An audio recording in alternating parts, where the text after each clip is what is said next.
Welcome to episode 69, Using Mindfulness and CBT to Reduce Anxiety with High Achieving Teens, featuring Nicole Burgess, licensed marriage and family therapist. By Clearly Clinical, learn, grow, shine.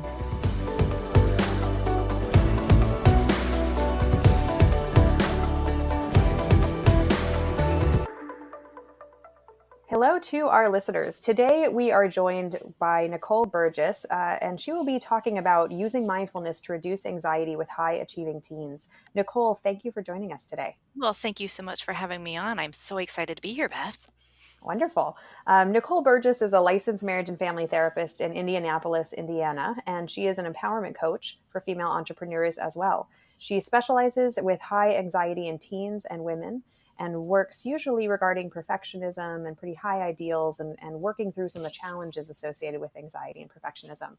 Nicole, why don't you tell us a little bit more about yourself and how you came to have this specialization?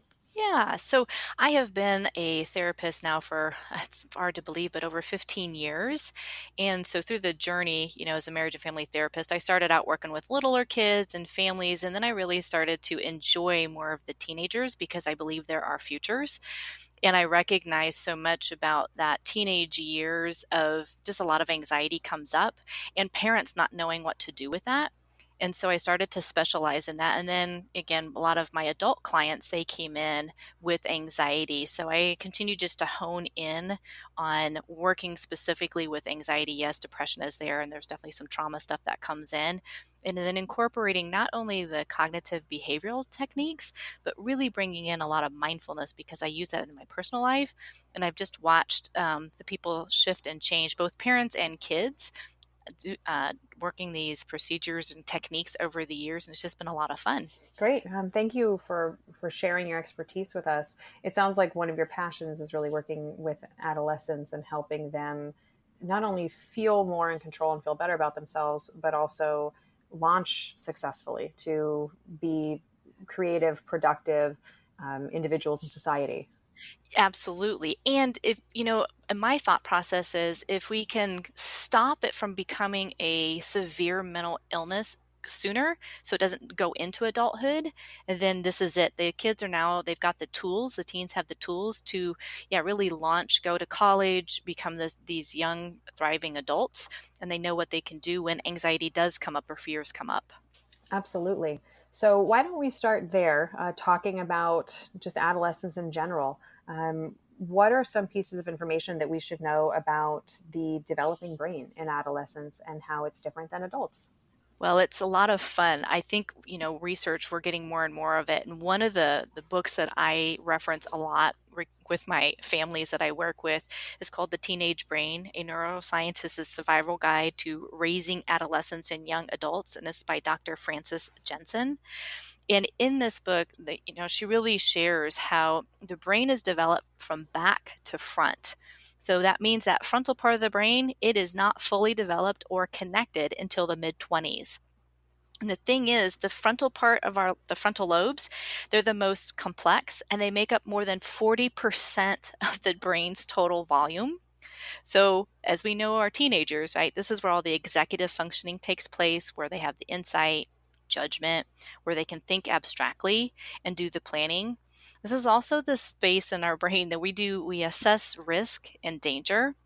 And since it's the last place to connect, this is why we see teens behave in ways that sometimes leave adults really baffled because they take these risks that can be life-threatening.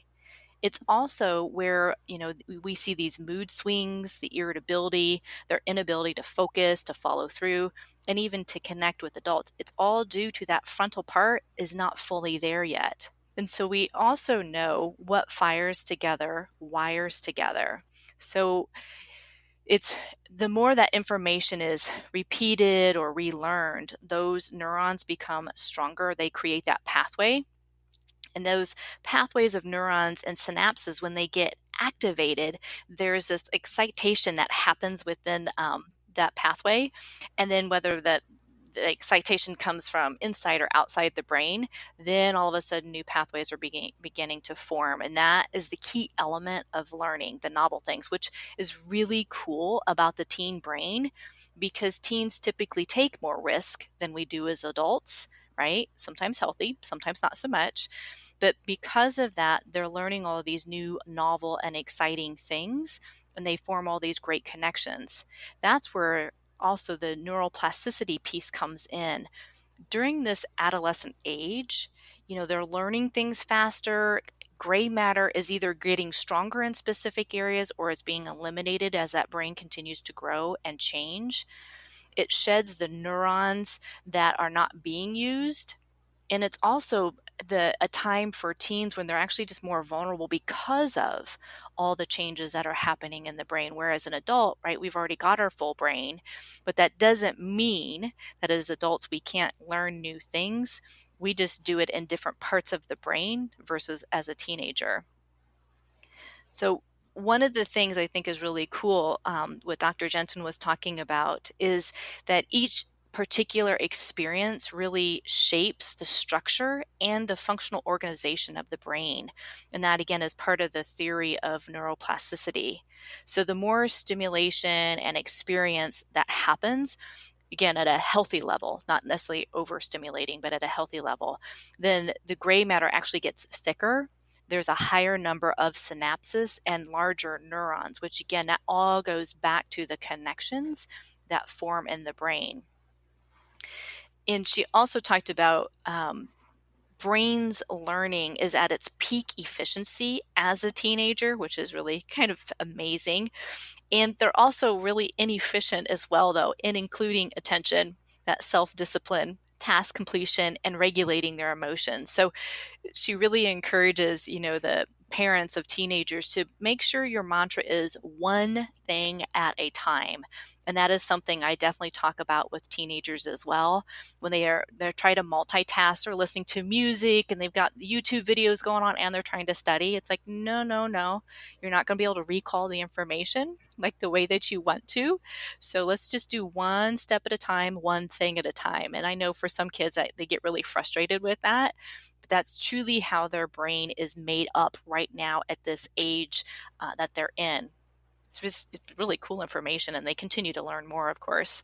It sounds like not only is that developing brain the thing that makes adults sometimes have trouble understanding the behavior choices, it's also the opportunity for us as clinicians to work in that space because their brain is still developing and it's more malleable. Yes, absolutely. And that's why when I'm working with the teenagers, when parents are confused about the intensity of the emotion, we used to talk about, at least what I learned about years ago, was, oh, it's because of all these hormonal changes that are happening in the teenager. And now it's more due to all the neuroscience that has gone on and the research that is being done on brain development. They're finding out it's like, no, it's truly due to how the brain is developing, the changes that are happening in the brain. That's where the intensity of the emotions come from. And it's just really acknowledging that too, because kids are much more susceptible to stressors, which I know we'll talk about a little bit here, but they're more susceptible to these things during this stage because they don't have the full brain. When it comes to that kind of susceptibility, tell us more about what you mean. Like, what does that mean for teens in their day to day? So if you think about it, I mean, at least again, the where I live, the location of geographically where I live, there's different school kind of systems, and they're all set up differently. And again, I know we'll talk more about this regarding culture, but part of this is there's expectations that can be put on kids, and so they start to take like, hey, we need to get, I don't know, an X amount GPA or this kind of grade. Kids can start to internalize that, and that raises their stress level up, like they need to somehow perform above and beyond. And it's like, looking at study habits, but that's being susceptible to additional stress versus they're already going through multiple classes per day, changing things. They're trying to navigate relationships or trying to navigate their relationship with their parents or caregivers. All of those external stresses add up, and it can become overwhelming for kids. And it depends on how they know how to cope with it or not cope with it too, but it just makes them more susceptible. And then part of that risk level, when they are extremely stressed out, then they're raising the risk of getting involved in substances just to try and manage the stress level. It sounds like that you're calling upon kind of the comorbidity. of having adolescents that are in a high stress environment maybe have decreased or diminished coping ability simply because they haven't necessarily developed them, and so they're more likely to go reaching for substances or potentially even unsafe behaviors to kind of counteract that and find a baseline. Correct.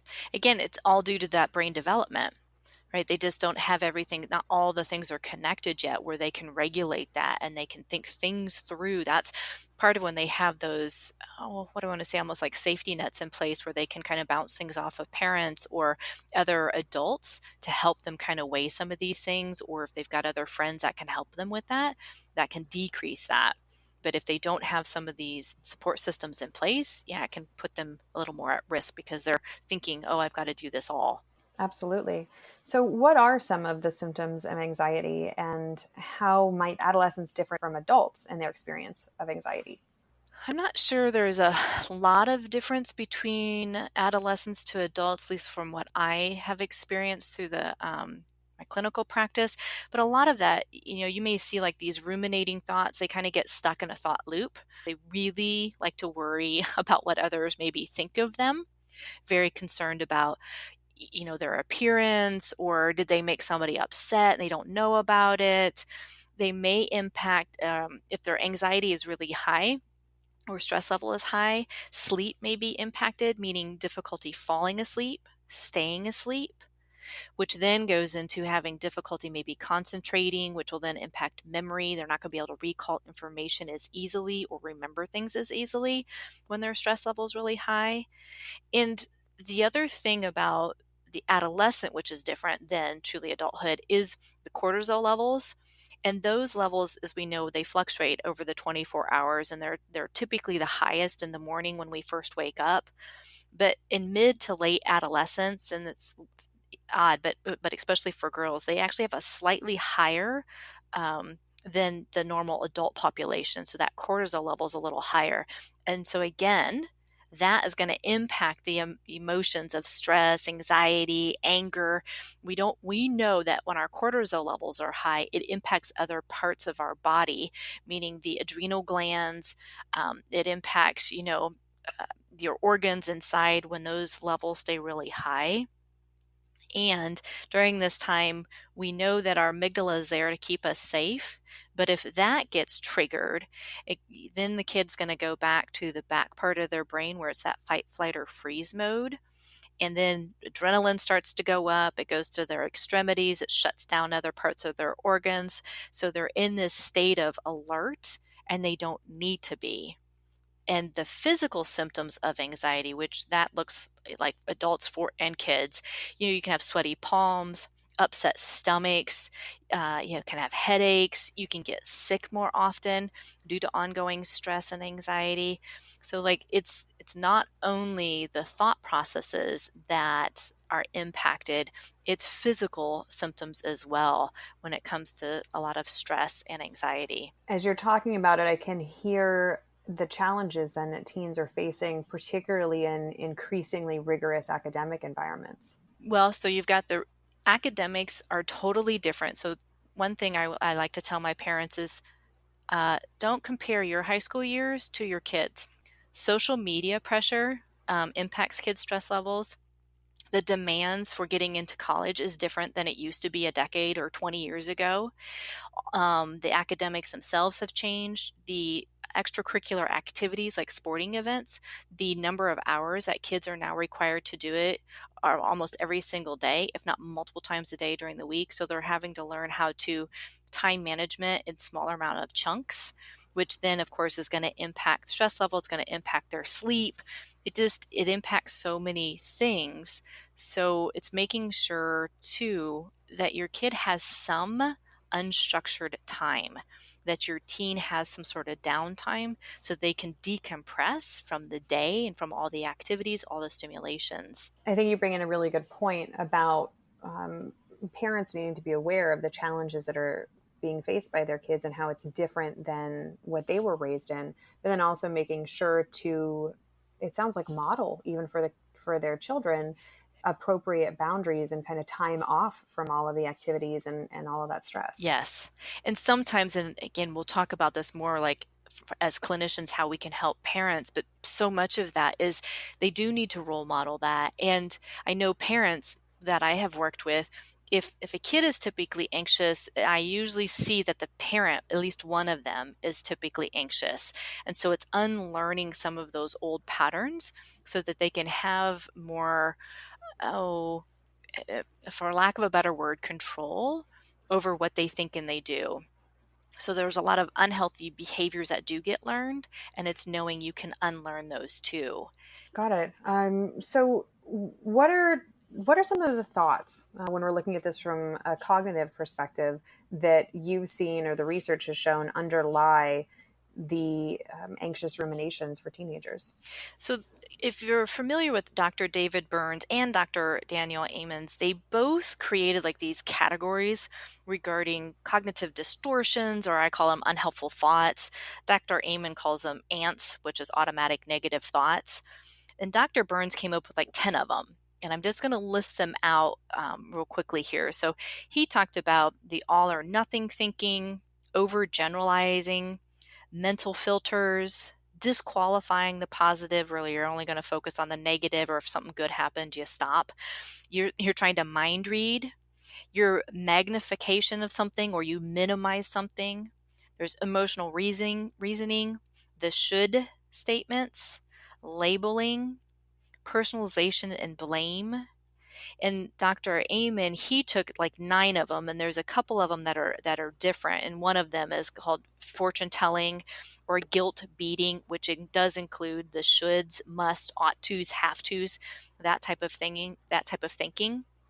And what I see for the kids who are high achievers, or the girls that I work with, the high achieving ones, they often do the all or nothing thinking, meaning everything is all good or everything is all bad. There's no gray or in between or room for making mistakes. And they can get stuck into that loop. And so, like, some of them will say, I'm either perfect or I'm a total failure. And it's really working with them on beginning to shift that type of thinking, like giving some self-compassion and grace within that. I also see the always or never type of thinking. I will never get an A on a test. I will never get a date. This always happens to me. And then again, it's looking at, well, sometimes these things happen. Sometimes it doesn't work out. And yes, you didn't do well on this one test. And how many tests do you have throughout the semester or the school year? Helping them really look more at the facts and look at it more of, shifting the unhelpful thinking to more of the helpful. Another one that I often hear is they do a lot of personalization, meaning they take everything personally, or they assign blame to themselves for what doesn't really appear like a logical reason, but they're like, it must be me, must be something I've done. So an example is assuming a friend is mad at you, and you've just taken it on even though you have no idea whether they're truly mad at you or somebody else, and they're just being quiet because they're mad, or they didn't, were thinking maybe that friend didn't have fun during a time that they spent together. And here again, it's like, well, talk to that person. Actually find out the facts. Is that true? Is it not? Because if you're taking it personal and you're also mind reading, it's not really a good thing or a healthy thing within the relationship. And that impacts both peer relationships, and oftentimes I see that when kids think their parents are mad at them, when that parent may not be mad at them, they may have just had a bad day. And so they're kind of grumpy and more quiet and saying, oh, I'm just kind of irritated. They're like, oh, I must have done something. It's like, well, you don't know that. You've got to talk to them. The most famous one that I hear, not only with my teenagers, but my women that I work with, the adults, is the should statements.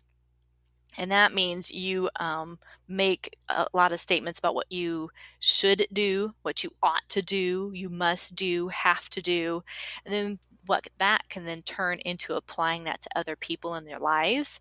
And they start to impose a set of expectations that are not likely going to be met, which again is going to cause friendship issues, relationship issues in general. Because if we're anytime we place an expectation on somebody else, we're saying that we can control what they do, think, and behave. And it's like, no, you can't, which is going to leave you frustrated and disappointed. if you go that way. That phenomenon of the shoulds, I know colloquially, I don't know if you call it this, but I say in session, it sounds like you're shoulding all over yourself. Absolutely. Yes. and and it is, I think it's something, of course, that we all do, but I can absolutely relate with seeing teenagers or young adults really struggle with how they should be and how difficult that is, even given their life stage, because their primary job right now is to figure out who they are, not necessarily who they should be. And I could hear kind of where that wave, those two waves would crash into each other and could cause some discomfort. And it does. And part of what, my work with the teens and the adults, so their parents or caregivers, is helping them all recognize what those inner filters are, what those thoughts are. So first they need to have awareness that that's what they're even thinking. And that's the thoughts that kind of swirl around and they ruminate on and they get stuck on, which then causes the stressed out stuff. The other piece of this, though, is also sometimes it's when I say culture, I don't mean like ethnicity. I'm talking about like school cultures. There is still a very big bias between how we speak to boys and girls growing up. And that then is going to impact how girls see themselves when they get into high school, how boys see themselves when they get into high school. The typical, if a boy doesn't do so well on something, like, oh, you're so brilliant, you're so intelligent. And with girls, they're told, oh, you just try harder. They're not saying the same thing. And so girls start to grow up viewing that they're not as intelligent when that's not true. So we even have our own cultural or school bias, and that impacts how kids are going to think about themselves, which again is going to get stuck as they become that adolescent into distorted thinking or unhelpful thoughts. And also, if a parent or adults in that teen's life are really stuck on academics and that kid's achievements, of course that's going to impact how the student or the teenager views themselves.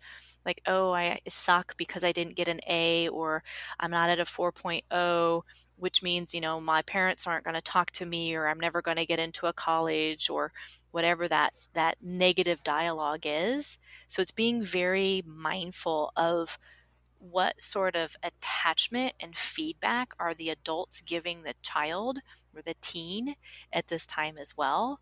So it's not just about they need to perform. Yes, it's great to be a healthy striver, but it's not healthy to be going after these high things and achievements because you've got low self-worth, which is just going to, again, continue to drive the anxiety. When it comes to the experience of anxiety, I know two of your preferred techniques are integrating mindfulness and cognitive behavior therapy.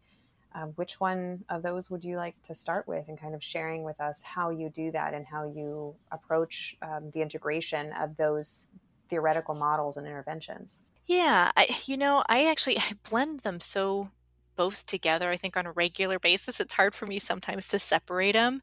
But I'm going to start, I think mostly, yeah, I'll start with the mindfulness piece of it. And if you're not familiar with it, which I know many people are, it's mindfulness is being present in the moment without judgment. And teaching a teen to just be in the moment can sometimes be challenging because they're like, but I've got all this stuff going on and I can't sit down. And it's reminding them that meditation can be sitting, it can be moving. Mindfulness also can mean breathing exercises, it can mean yoga, it could be taking a walk in nature and observing things where they just get back into their body and truly out of their head. And that's the biggest piece. When anxiety is going on, typically the teenager is very much up in their head and they've disconnected for that self-regulation in their body, kind of I call it the warning symptoms or the warning signs, like, oh, hey, my chest is starting to get really tight. Maybe I just need to take a pause and take a couple deep breaths or stretch so that I can get myself to stay calm and truly stay in the front part of my brain versus what we call the flipping the lid and going to the back part where we're in that fight, flight, or freeze mode. And the fascinating thing is one of the studies done around 2011 from the psychiatry research, their neuroimaging, they talk about mindfulness practice leads to increase in regional gray matter density. And what was really cool about the study is they showed significant increases in the left hippocampus when participants, they did a very specific kind of mindfulness. Participants did 8 weeks of mindfulness based stress reduction. And it's a course that John Kabat-Zinn actually created. But they found that when they did that, they saw the changes in the gray matter. Now, part of this too is the contraindicated piece of it is that if somebody is suicidal, having psychotic episodes, they're delusional or hallucinating, then mindfulness is definitely not what you want to use for them. Um, but there's all kinds of different ways that mindfulness that we now see through various research that it improves sleep, it helps stress reduction, they reduce blood pressure, depression, it improves attention and focus because your body's not so on alert all the time. It improves emotion regulation, compassion. You're more able to respond to things versus react to things. And I'm going to say part of mindfulness too, I'm going to back up a second, is making sure your teenager is getting the right amount of sleep too, because that also impacts that stress and anxiety level if they're not. And I know our school systems aren't all set up to be that conducive regarding the amount of homework and everything that they've got to do, or they start early. But due to that brain development, teens need between 8 to 10 hours of sleep, and and that melatonin is released like 2 hours later in teens and adults. So that goes back to why teens often want to stay up late and sleep late, that it gets re-regulated again when they're later in life, when they're more in their 20s. But during this teenage year, adolescent year, they typically, that is a different thing, which I know is a sore spot for many parents. When they want to stay up late, and then they're like, I don't understand, they're now grumpy and stressed out. And it's like, yep, they need the sleep, and they need to be able to sleep impacts the memory, it impacts the integration of what they've learned for the day. And then that's also, again, being able to incorporate mindfulness into a teen's life can help them fall asleep at night versus sitting there staring up at the ceiling and ruminating on things, because they know how to do the deep breathing, they know how to listen to guided meditations and follow those things. One exercise is the box breathing, where you take 4 breaths, or you take a breath in, count to 4, hold for 4, exhale for 4, and then hold for 4 again. That's like what the SEAL Navy training does. Is called box breathing. Thank you for sharing even just an intervention that we can easily integrate, not only with teens, but even with adults. I like the simplicity of box breathing. One thing that stood out to me in what you said was that mindfulness increases compassion. Mm-hmm. And I can imagine, particularly for teens, there's this idea not just about compassion for others, but then compassion for self, and how Correct. much that could be kind of an antidote to that perfectionism, to shooting all over yourself, Mm-hmm. and saying things to self that are really mean, instead of practicing some grace and self-compassion. Yeah, and there's actually a really good meditation that I teach not only my teens, but I do my adults too. Then you may be familiar with this. It's the loving kindness meditation. And that's a huge one that really does help people open up self-compassion for self, because you start out with you, and then you grow out to other people, somebody maybe you don't have a good relationship with, somebody that you don't know, then it can expand out into the world, the community. But all of that practicing can help build into, one, still being very mindful and in the moment, and drawing that inward where you're coming from your heart, and then breathing that out into the world as well. Absolutely. That's a meditation that I have used with clients, and it's one that I do myself. And I'm glad that you bring that up. Again, I think these interventions are helpful for clinicians listening, because sometimes I think we can almost get stuck in session. We get kind of accustomed to doing things a certain way and want to have more in our toolbox. Yeah. So if we, to fall back then to go to the cognitive behavioral piece of it, if a kid, kind of like what I was saying earlier, if a kid is coming in and like, I'm never going to be able to find a date, and you start to explore that, it's beginning to go backward. And it's like, wow, so how did you, develop your friendships that you have now? And you're helping them bridge like where they've been very successful in relationships when they've asserted themselves. And then you're bridging that to where they are now and saying, "When you got the skills. So what would happen, if you tried this over here with this person, or explore like what would you imagine that would look like?" So they can start to see it's like, "Oh, I do have these skills." Or sometimes, it's like what we keep talking, I'm laughing about because it's like, "Oh, you're shitting all over yourself again." Bringing those even forward, just to bring the awareness forward with kids, can be very, very helpful because they're in that automated loop so often that they don't have that awareness. And then once they start with that awareness, they're like, "Oh, I caught myself, Nicole. I shit it all over myself for about 3 days straight. And then I said, that didn't work for me." And then I started to say, what am I doing? What's the next step that I can do? Or, oh, it's okay for me to ask for help. That doesn't mean I'm dumb or I'm never going to be able to get it. It just means I don't understand this specific lesson in chemistry or math or whatever class they may be in. And then it's also, again, going back and really helping the parents, finding out like what they're saying to the kids about their academics. And oftentimes for many of my parents, they're like, "We're telling them if they get a C or an above, we're good with that." But they keep coming back and they're like, "Oh my gosh, that I didn't get an A or B. Mom's going to be so mad at me, or dad's going to be so mad at me." And so having a family session sometimes can even help, like, but that's not what your parents are saying. The filter that you're hearing it through, you're taking it from one thing and you're making it something totally different. And so it's helping the kids and the parents really bridge that gap as well, so that they can see, "Oh, mom and dad don't have this expectation that the only way they're going to love me or my self-worth is totally dependent upon the grade that I get or the medals that I get through whatever extracurricular activity that I'm doing." It sounds like clarifying some of the belief systems and then offering alternative interpretations. Absolutely. And there's a lot of that because we know that parents are going to bring in whatever they haven't necessarily worked through, and that's going to impact that relationship they have with their kid. And so if they come in and they're wanting support for their children, this is a beautiful opportunity to help them switch and change and let go of old beliefs that then get brought into that relationship. And then everybody's like, "Wow, I didn't even realize this is what I was saying or what I even thought about it. But now that we're talking about it, I remember hearing that and it was hurtful." And so there's an opportunity for people to start to shift. And then you just watch the teenager go, "Oh, okay, I don't need to perform for mom and dad." It's like, no, you get to be you. This is your journey. Allow yourself to unfold. When you have an adolescent in the room who has really high anxiety and tends toward anxious ruminations and perfectionism, and they're very early in this, they've just Mhm. come in for therapy, what are some of your go-to interventions, either pulling from CBT or mindfulness?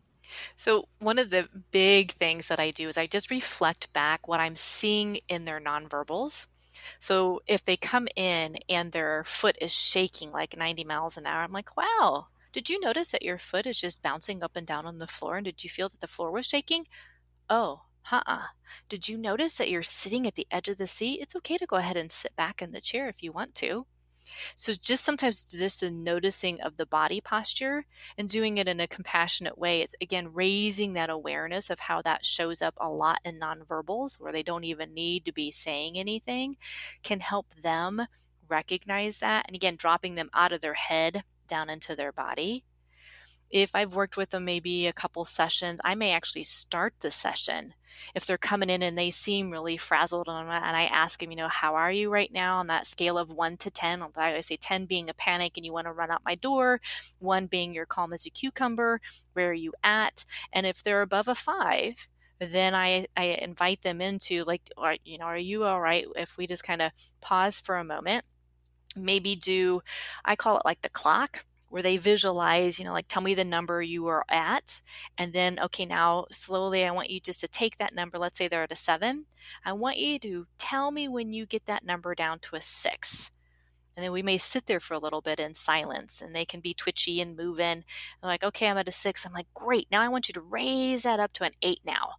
I want them to begin to notice they have the ability to change how they feel and how they manage that stress or that emotion in that moment. And then eventually, we get, okay, now when you're down to a 6, let's bring it down to a 5. Just remember to continue to breathe in through your nose, out through your mouth. A lot of just small little things can help a kid truly enter fully into the office. I'm like, well, we had your head earlier today. Now we've got your full body along with your head. And then they can smile and they're like, yeah, I'm better. Okay. And if that's too much, so for some kids, they are so extremely anxious, trying to sit in quiet, it's too much. Then I'm like, okay, do you notice the fan that's going on up above? And do you see the different cars that are going outside? What colors do you see right now in my office? What do you smell in my office? I'm going to engage the 5 senses and see where they're at.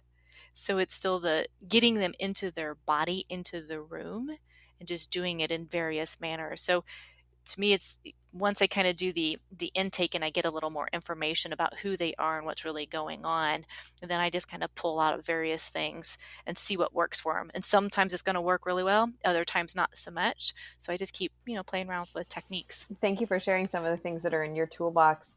When it comes to psychoeducation, how do you explain anxiety to adolescents and to their parents in a way that they can grasp if it's really kind of a new concept for them?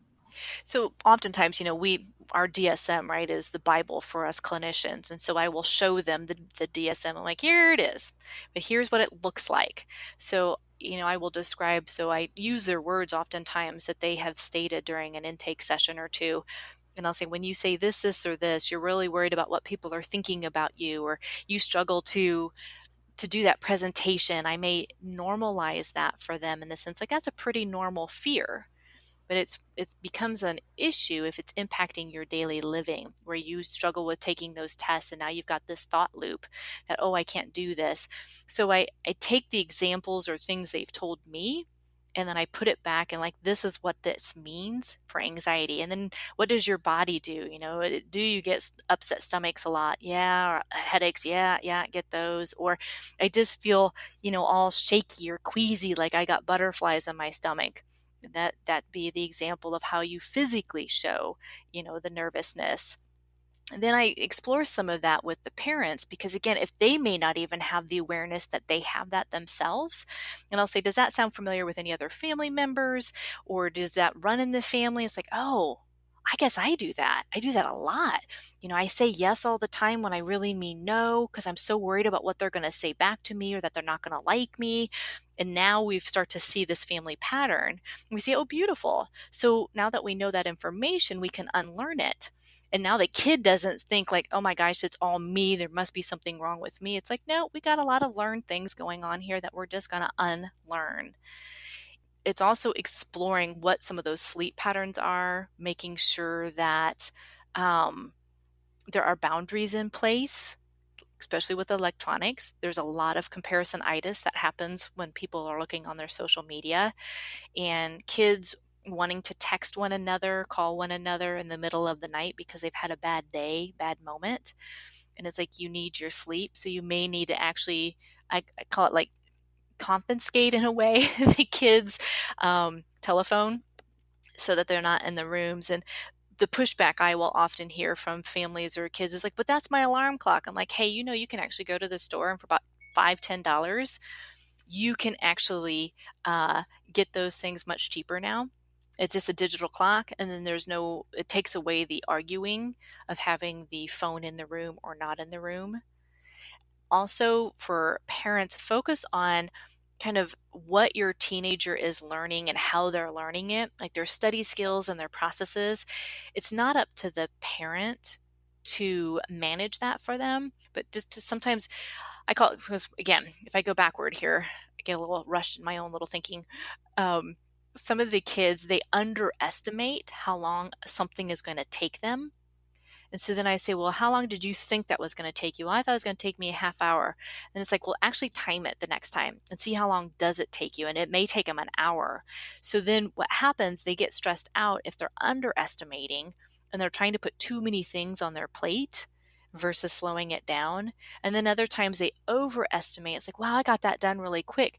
Now they can start to learn, oh, okay, I don't need to procrastinate or stress out about it, because I have things in place for how this works. And then again, make sure there is downtime, unstructured time in their schedule, the family schedule, where you guys can lay around, you can go play outside, you can go take a walk, whatever, but it's not school related, work related, maybe extracurricular activity related.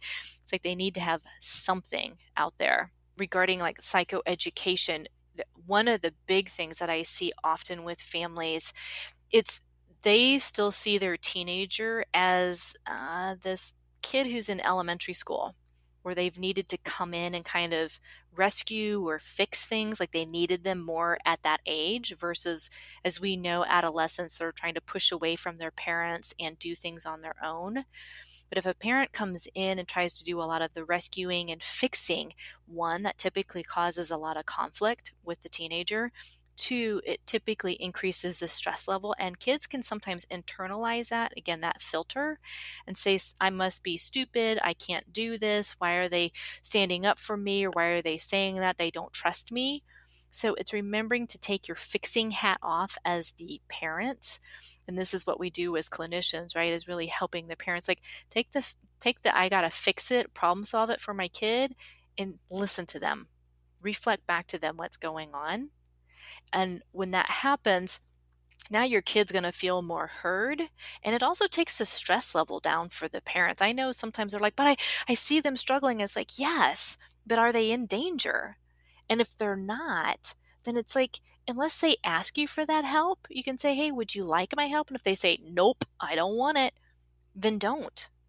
Let them figure that out and do what they need to do to resolve whatever that issue is. Maybe it is talking to the teacher because they don't understand something. Maybe they need to work through a conflict with a friend or a peer. Just listen to them.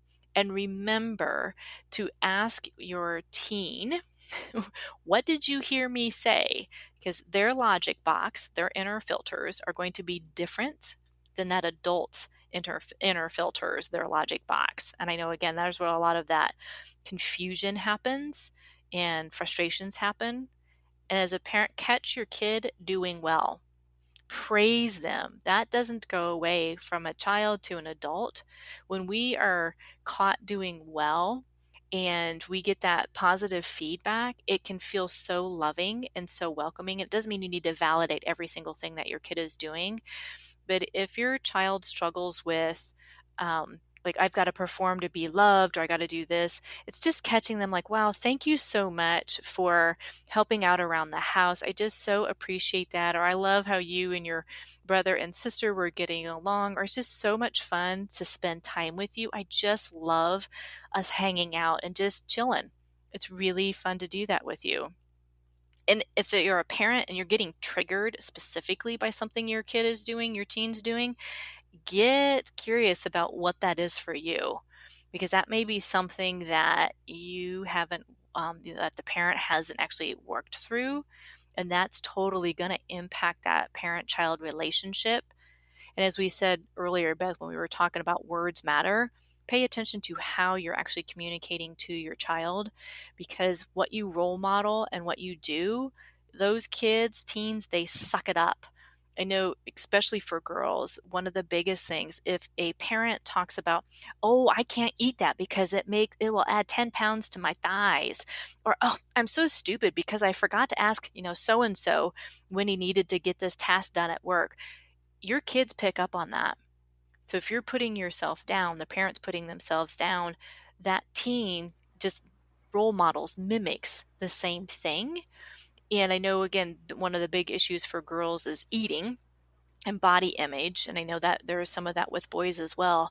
But it's making sure you show self-compassion to yourself, and then you're teaching that same skill to your teenager as well. As you discuss this more, I can hear how you're basically suggesting that mindfulness is kind of the box or the frame, if you will, and then cognitive behavioral therapy is kind of the tool within the box, I guess, that Yes. you're being held and grounded by the mindfulness. It allows you to have that space to gently challenge, to check the facts, to look at some of the underlying belief systems and how that's resulting in perhaps an unpleasant feeling.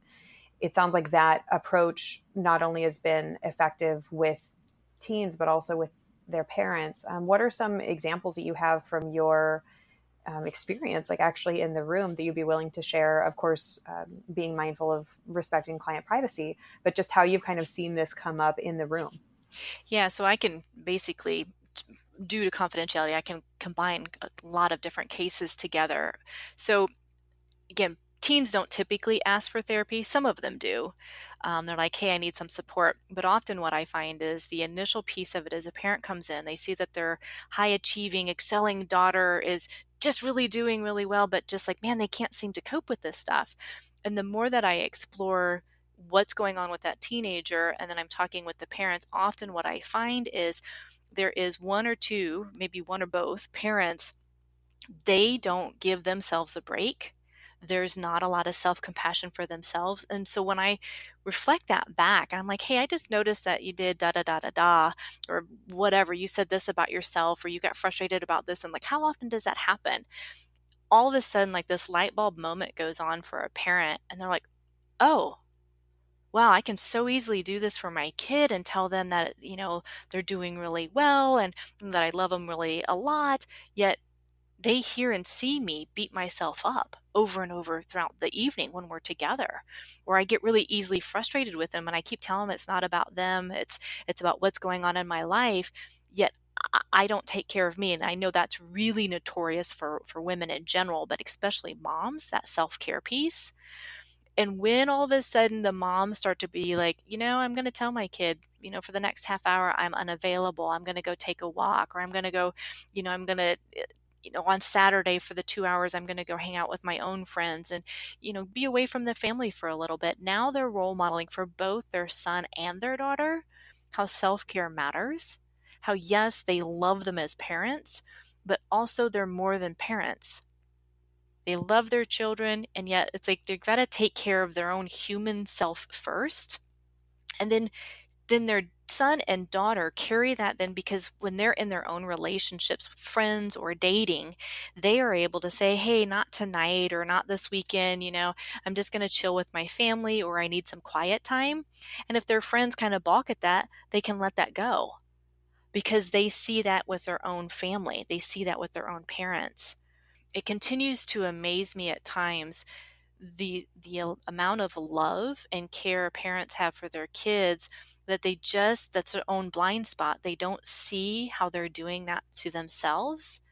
And then unconsciously, it gets projected onto their teenager, where they so want the best for their teen, and yet they're not doing it for themselves. So it becomes like this win-win in the end, because I've watched a lot of, again, I work mostly with girls and women, but the mother-daughter relationship begins to shift because all of a sudden mom is more gentler, or mom is setting more boundaries with the daughter or her kids or with her friends or at work. And the daughter is seeing that, she's like, I so just admire my mom because she stood up to so and so today. It was just amazing. And now your daughter gets to see that, and so she can do that for herself now in different relationships. And then when families have just quiet time, right? That unstructured time. It's like it doesn't need to be filled with TV or phone calls or videos or whatever. I get to practice just downtime, the unstructured time. That unstructured time is so important because parents, they get to take that deep breath. The kid is taking a deep breath, and it's just removing the external noises that don't need to happen. Or we as humans, we do like structure. And I know for those who are a little more prone to being anxious, I know myself, I do like structure. I like to plan things out, but it's not getting so rigid with what that structure is, because that's where it's going to turn into really unhealthy behavior if they're so rigid and inflexible. And unstructured and time allows you to breathe, to have space, and you can truly decompress. And I know for this would be a whole different topic that you'll have on there, but especially for HSPs, highly sensitive persons, this is huge. To regulate your system, you need downtime. That's why I'm such a big proponent of mindfulness and quiet time. Yep, you can still be a healthy, striving, high achiever, doing things, loving things, having your passion, and have the mindfulness and have quiet time. It's not an either or, it's a both and.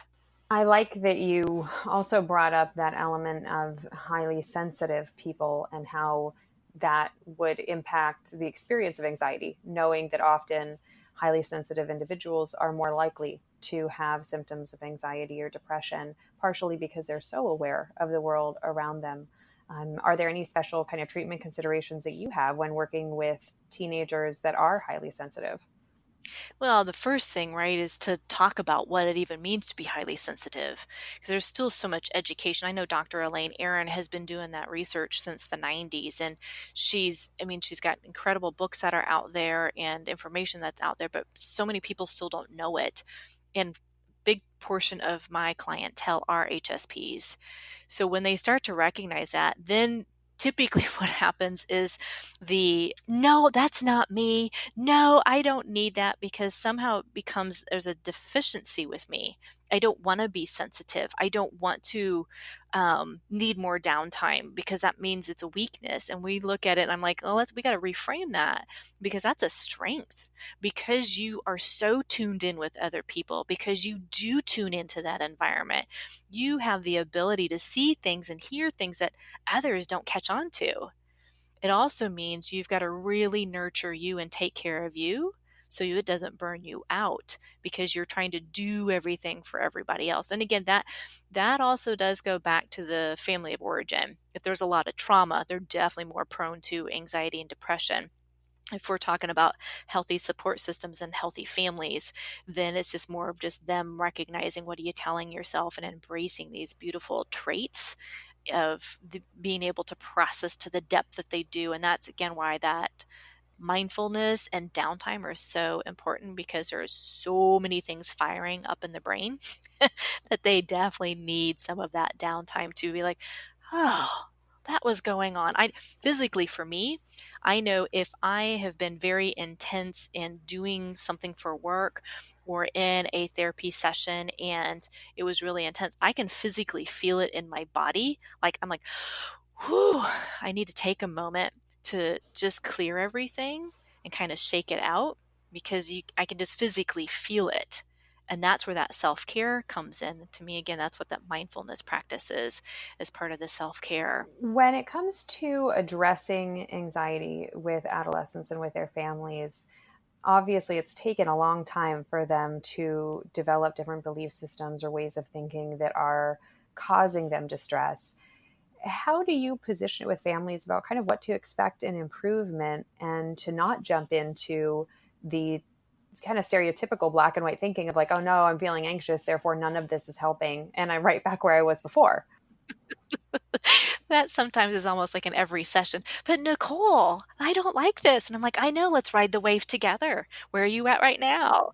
Right. And it is reminding them that it's a wave and that they will come back to shore. So I do a lot of visualization with them, like giving them images. And I normalize, with therapy in general, telling clients, like sometimes things will get worse before they get better, because you're actually dealing with them now.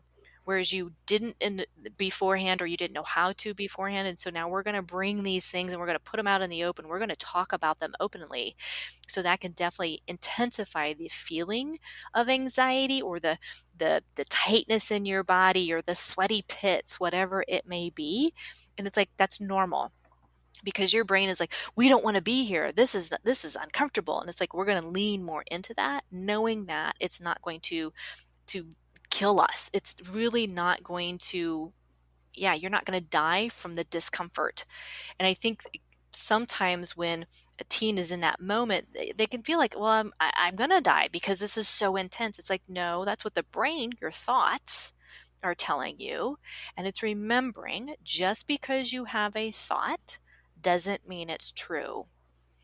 And I think that's another big piece, is not over identifying with all the thoughts that we have coming through. We've got thousands of them, hundreds of them every single day. And it's like, I can choose to grab onto that, hold onto that, really examine that thought, carry that with me, let that impact my emotions. Then I can do a behavior that goes with it. Or I can let it go. So I give the imagery of, thoughts are like on a leaf going down a river, where your thoughts are like the cloud in the sky and you just let them go by. So whatever may work for that teen or even the adult, so they can start to see it's like, I'm more than my thinking, I'm more than my thoughts. It sounds like for you, it involves a lot of psychoeducation, but then reinforcement so that these themes really stick because they're probably so different than what they're accustomed to. Absolutely. And I think that's with any therapy. When we do the psychoeducation and then we're pointing out kind of like, when you said this, does that remind you of this? And you're kind of helping the client sometimes tie that together. Yes, you're still pulling stuff from the client in that sense, like you want them to come up with these things of what's working and what's not. But it's also, we do need to help reinforce when they're making those changes, because they don't know what they don't know, right? We all have our own blind spots. And so when we see them making changes, or I love when the teens come in, I'm like, oh my gosh, Nicole, I had you in my head and I was going down this path with, telling myself I couldn't do it. And you were saying in my head, well, sometimes I can, sometimes I can't. Let's see what happens with the other side of it.